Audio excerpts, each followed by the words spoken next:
Assalamualaikum warahmatullahi wabarakatuh. Selamat pagi semuanya. Perkenalkan, nama saya Rismita. Dengan NIM 20058021 dari Prodi Pendidikan Sosiologi. Baik, untuk kesempatan kali ini saya akan sedikit menjelaskan mengenai konsep dasar administrasi pendidikan, yang mana sebagai tugas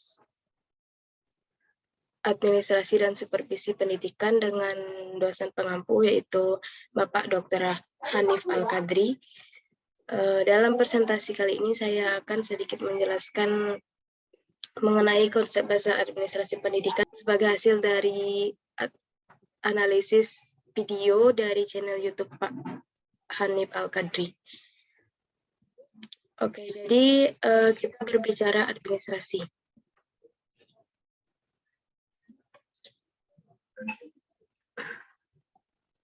Apa sih administrasi itu? Administrasi itu adalah sebuah proses mengelola sumber daya. Sumber dayanya yaitu 7M plus 1I, yang ada di bawah kepemimpinan satu pendidikan maupun lembaga pendidikan untuk mencapai efektivitas dan efisien suatu lembaga. Nah, yang mana yang menjadi pengertian konsep administrasi pendidikan ini, dia mampu mengelola sumber daya 7M plus 1I. Apa sih 7M plus 1I itu? Kita lanjut. Yang dimaksud dengan 7M plus 1I itu yang pertama ada man, manusia. Kedua ada money, uang. Yang ketiga metode, langkah-langkah. Yang keempat mesin. Yang kelima marketing atau pasar. Selanjutnya ada material, bahan-bahan apa saja. Yang selanjutnya minat atau waktu, dan yang terakhir informasi. Jadi dari ke-7M dan plus 1I ini akan dikelola dengan baik dan mampu diterapkan dalam sebuah lembaga. Jadi dari ke-8 hal ini akan kita kelola sebagaimana mestinya agar mencapai keefektivitasan dan keefisienan suatu lembaga atau satuan pendidikan ataupun lembaga yang menjalankan administrasi tersebut. Oke, next kita lanjut ke administrasi dalam konteks bahasa. Administrasi itu berasal dari kata ed, artinya melayani, membantu, memenuhi. Pelayanan yang dimaksud itu adalah pelayanan prima, tidak sekedar kewajiban.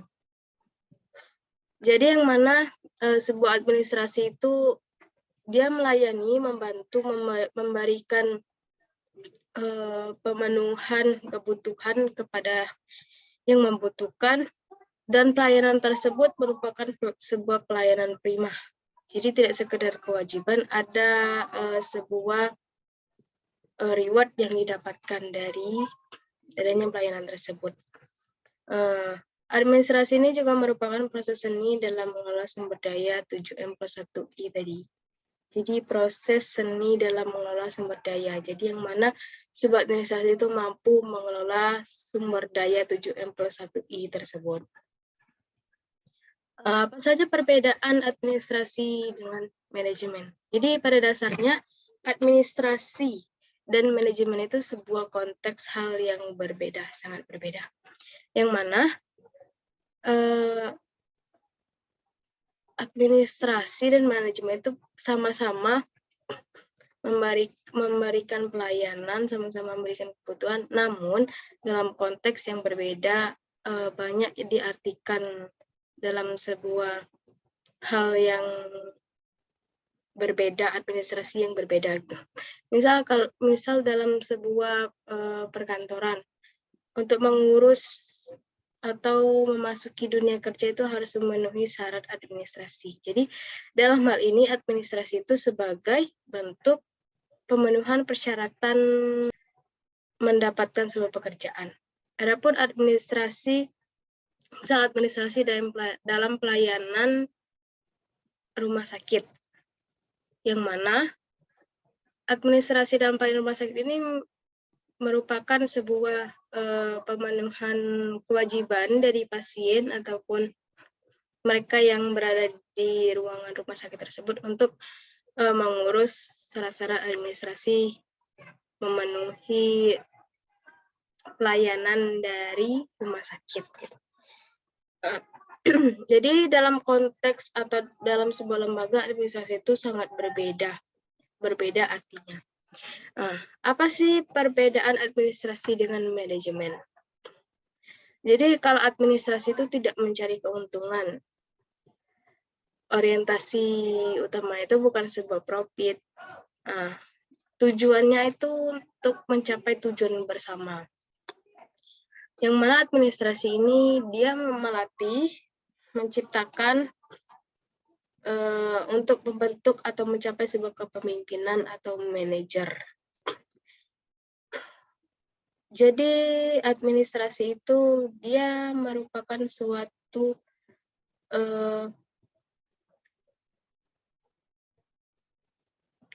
lembaga atau suatu bidang yang mana dapat melatih serta menciptakan sebuah kepemimpinan. Dia tidak mencari keuntungan dan bukan juga sebuah profit. Apa bedanya dengan manajemen? Manajemen itu sering dikaitkan dengan yang namanya manajer atau bos. Tugasnya adalah memerintah, berkuasa, ciptakan rasa takut, dan membuat orang yang di bawahnya itu mengikuti kemauan dari pemerintahnya. Sebagaimana yang kita ketahui kalau misalkan seorang bos atau manajer itu pekerjaan itu adalah memerintah atau berkuasa. Jadi tidak menimbulkan, tidak melatih, namun dia tidak melatih orang-orang atau bawahan yang ada di sekitarnya, namun dia lebih ke memerintah atau lebih berkuasa di sana. Selanjutnya, fungsi dari manajemen. Fungsi dari manajemen itu ada empat pokok yang harus dipenuhi oleh manajemen. Yang pertama planning, organizing, controlling, serta motivasi. Jadi keempat-empat ini harus dijalankan oleh sebuah manajemen, yang mana mereka dapat mempersiapkan, dapat mengorganisasi, dapat mengontrol, serta memotivasi untuk kemajuan.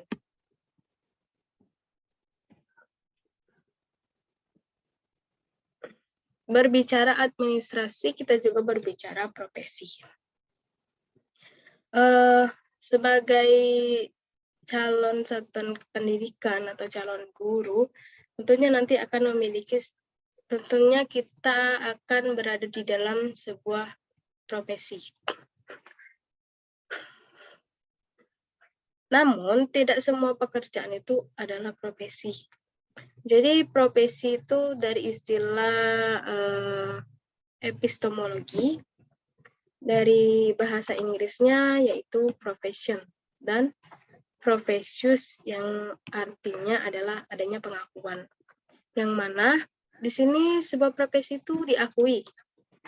Jadi tidak hanya sekedar gelar ataupun sebutan, namun juga diakui oleh satu lembaga ataupun di mana tempat mereka bekerja.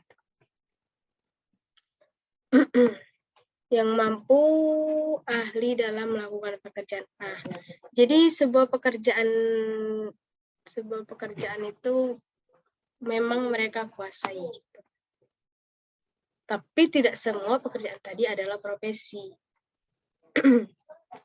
Hanya dalam terminologi, profesi adalah sebuah pekerjaan yang mempersyaratkan pendidikan tinggi. Pelaku yang ditekankan pada pekerjaan mental, adanya persyaratan teoretik, dan ada dasar ketika melakukan pekerjaan. Jadi kesimpulannya profesi adalah sebuah pekerjaan yang menuntut keahlian, didapatkan melalui pendidikan, latihan khusus dalam waktu yang lama. Kalau kita berbicara sebuah pekerjaan. Misal tukang ojek. Tukang ojek itu kan sebuah pekerjaan. Mengojek itu sebuah pekerjaan. Namun mereka tidak dapat dikatakan sebuah profesi karena mereka tidak memilih, tidak mengikuti dan tidak melakukan pendidikan serta mencapai suatu keahlian dalam waktu yang lama. Tidak ada mereka mengikuti pendidikan yang lebih tinggi. Namun kalau misalnya kita berbicara profesi seorang guru, profesi dokter, itu merupakan sebuah profesi yang dimana mereka telah melakukan satu pendidikan yang tinggi, setelah melakukan pekerjaan yang telah melakukan keahlian khusus, pelatihan khusus dalam waktu yang lama. Oke, next selanjutnya ciri profesi.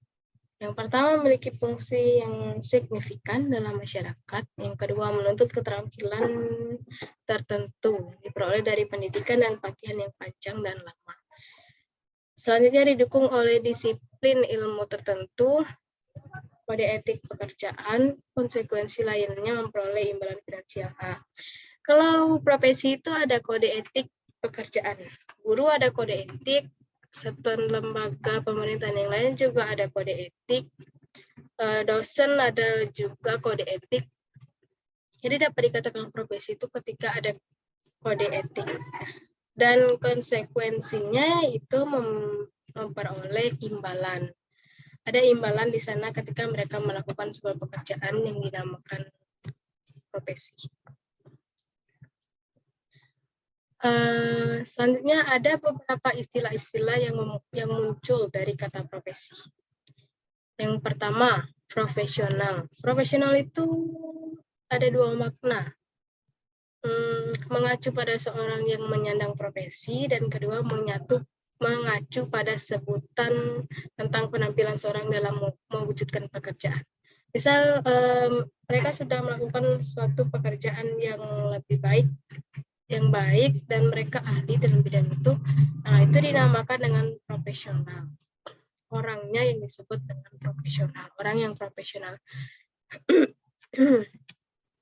Yang kedua, istilah yang muncul dari profesi yang kedua yaitu profesionalisme, di mana mengacu pada sikap mental dalam bentuk komitmen. Ketika seorang telah berkomitmen dalam sebuah pekerjaan, dan mereka mampu menjalaninya dengan sikap serta mental yang kuat, itu dinamakan profesionalisme.